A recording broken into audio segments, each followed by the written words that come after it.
বিসমিল্লাহির রহমানির রহিম। এখানে আমি যে গলার পট্টির কাপড় সেলাই করে নিয়েছি। এখন এই পট্টির কাপড় থেকে 1 ইঞ্চি নিচে কিন্তু ঝাড়ুটি বসাবো। তো এই ঝাড়ুটি তোমরা কিভাবে অতি সহজে বসাবে সেটি কিন্তু তোমাদের সঙ্গে শেয়ার করব। তো নায়রা জামা, গোল জামা বা কামিজ জামা যে কোনো জামাতে কিন্তু এই নায়রা সেলাইটি করতে পারবে। তো এখানেতে আমি যে মার্ক করে নিয়েছি 1 ইঞ্চি দূরে, এই মার্ক অনুযায়ী তো আমি ফিতা ধরে মাপ নিয়ে নিয়েছিলাম। তো 16 ইঞ্চি হয়েছিল।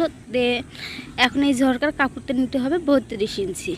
তো কাপড় 32 ইঞ্চি নিতে হবে, কারণ ডাবল হবে, কুচি দিলে এটি কমে যাবে। তো উপর থেকে 2 ইঞ্চি মতো কুচি দেওয়া যাবে না, দেন নিচে থেকে এখন হালকা করে কুচি দেবো। যদি কাপড়টা একটু বেশি হয় তাহলে কিন্তু কুচিটা আর একটু বেশি হবে। তো এটার আমি মাঝখানের মিডিল অংশ বের করে নিলাম। এই মিডিল অংশের ভিতরে যাবে। এভাবে করে তোমরা কুচিটা হালকা হালকা করে দিয়ে দিবে। ভিডিওটি ভালো লাগলে তোমরা আমাকে সাপোর্ট করবে, যাতে এরকম ভিডিও বানানোর আগ্রহ আমার একটু বাড়ে। তো তোমরা যদি পাশে থাকো তাহলে আমি ইনশাল্লাহ অনেক ধরনের ভিডিও তোমাদের মাঝে আপলোড করব। এই সাইডও পুরো কুচি আমি করে নিয়েছি। কুচি করে দেন এখানে দেখো কাপড়টা পুরোটাই এখানে দিয়ে নিয়েছি।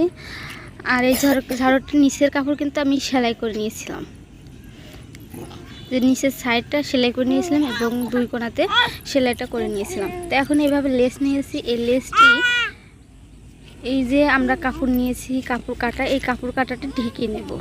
তো লেস বসালে খুব ইজিলি কিন্তু এটা সেলাই করতে পারবে এবং দেখতেও কিন্তু চমৎকার লাগবে।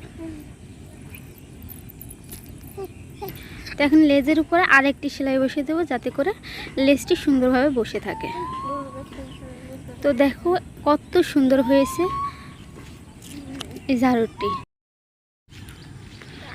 তো 2টি পাটি আমি এভাবে করে নিয়েছি। এখন তোমরা যে কাঁধের অংশে সেলাই দেবে, যেহেতু সামনের অংশটি আটকানো, কাঁধের অংশে কীভাবে সেলাই দেবে সেই সেলাই ফিনিশিংটা তোমাদের একদম পাক্কা দর্জিদের মতো আমি শিখিয়ে দেবো। তো আমি যে সামনের পাট সেলাই করে নিয়েছি, এখন পিছন পাটের পট্টিটা সামনের দিকে উঠিয়ে নিয়ে আসবো। উঠিয়ে এর উপরে সেলাই করতে হবে। তো সেলাই করার পর এখন ঝাড়ুটির কাপড়টা একটু টেনে ভিতরের দিকে দিয়ে দেবো। দিয়ে এখন যে সামনের পাট এবং পিছন পাটের কাটটা সেলাই করে দেবো। আমি আবারও দেখিয়ে দিচ্ছি, এই যে পিছন পাটের পট্টির ভিতরে সামনের পাটটি রেখে সেলাই দিতে হবে। তো 2টা পাট তোমরা 2 ভাবে করে অনেকেই সেলাই দিতে পারো না, তখন কিন্তু সেলাইটি যে এইভাবে থাকে, জাস্ট ভিতর দিকে কিন্তু ফিনিশিংটা সুন্দর আসে না। তো আমি যে এইভাবে সেলাই করেছি, এখন দেন শার্ট করে নিলে দেখো ফিনিশিংটা কতটা সুন্দর এবং বোঝা যাচ্ছে না কিভাবে সেলাই করা। তো সবাই ভালো থাকবেন, সুস্থ থাকবেন, আল্লাহ হাফেজ।